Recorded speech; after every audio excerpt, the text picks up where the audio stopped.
It's time. Tanner is doing the walk around for the Tacoma. Yes, I am. So this is my 99 Toyota Tacoma. 4-wheel drive, 2.7 liter engine.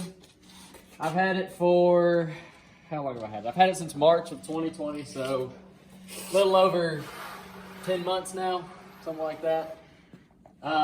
Basically when I got it, it was bone stock.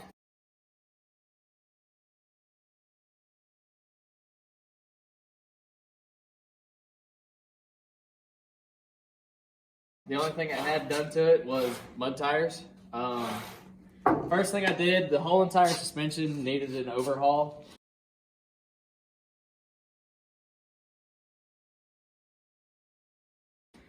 And we can throw some pictures into the suspension because I got some pictures of it as well. So I went with the Bilstein 4600 series, front and back. When I did get the truck, the rear leaf spring, the overload spring, was flipped, so that gives me a little bit more travel in the back. So all I really did to the suspension up front was add a 1/2-inch leveling spacer, and it sits just like it does now. We got some big plans. Like I said, the suspension did need a complete overhaul. We still have to do the ball joints on it. We still got to do inner tie rods and all that fun stuff. But as far as the truck itself, it is what it is. It's just a little beater truck, and we love everything about it. So I guess we'll go down the side. Start out with the meats I'm running. Just some cheap Achilles Desert Hawk MTs. They work good for what I paid for them. They ain't left me stranded yet. And I will say, the only good thing that ever came on these trucks are manual locking hubs. Besides the manual transmission, of course. Let's see. You want to go under the hood? Yeah, we'll go in under the hood.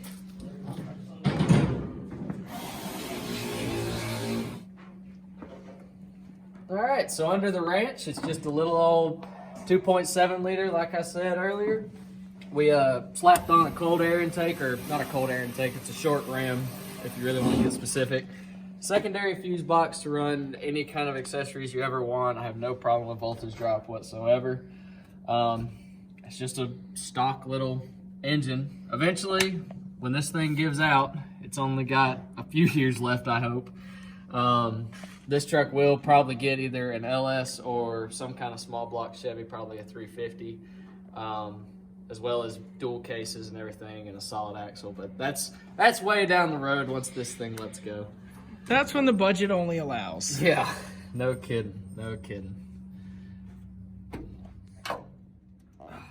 When I got it, it had a bench seat in it, and bench seats are great, but whenever you're going to be doing any kind of off-roading or any kind of bouncing around in the cab, you don't really want a bench seat because, one, the seat belts didn't fit in that bench seat. So Alec was kind enough to make a little trade for some LED lights, and now I got these beautiful secondhand 4Runner seats, as well as a center console, which I'm super happy about. And all this came out of a 97 4Runner. As you can see, we're running the beautiful man transmission. Same thing. Stick transfer case. Everything's manual about this truck. Manual windows, manual locking doors. This is when they still made trucks the way they should be. From that fuse box up in the engine bay, these trucks are notorious for the radios to quit working just randomly. And that's unfortunately what happened in this one. So my radio is my little beautiful JBL speaker, not sponsored. I wish we were though.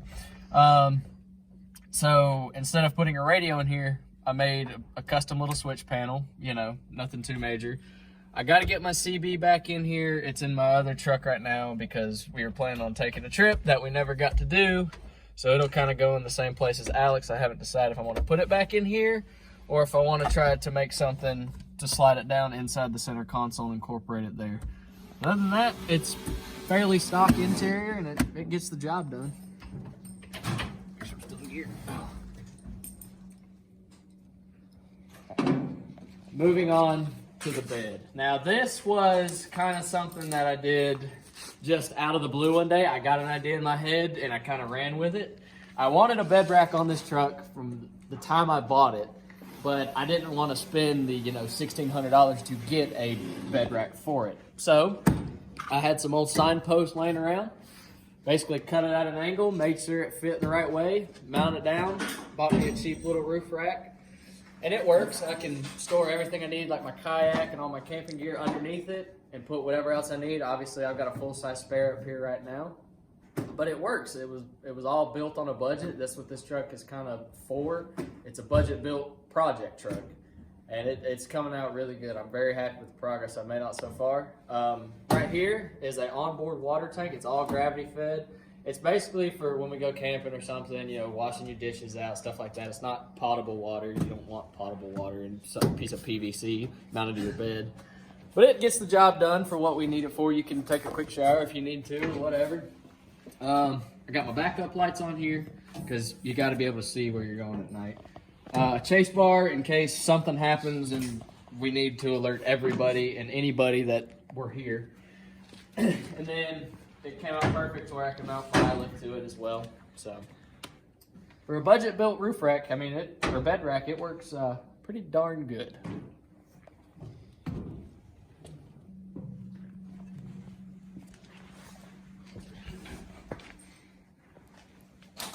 Now, looking at this front end, obviously something's missing.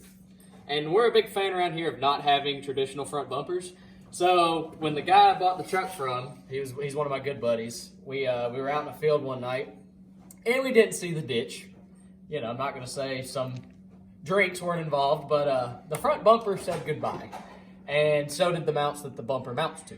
So we took it back to his house, and I had this light bar laying around that I didn't need for my Tundra.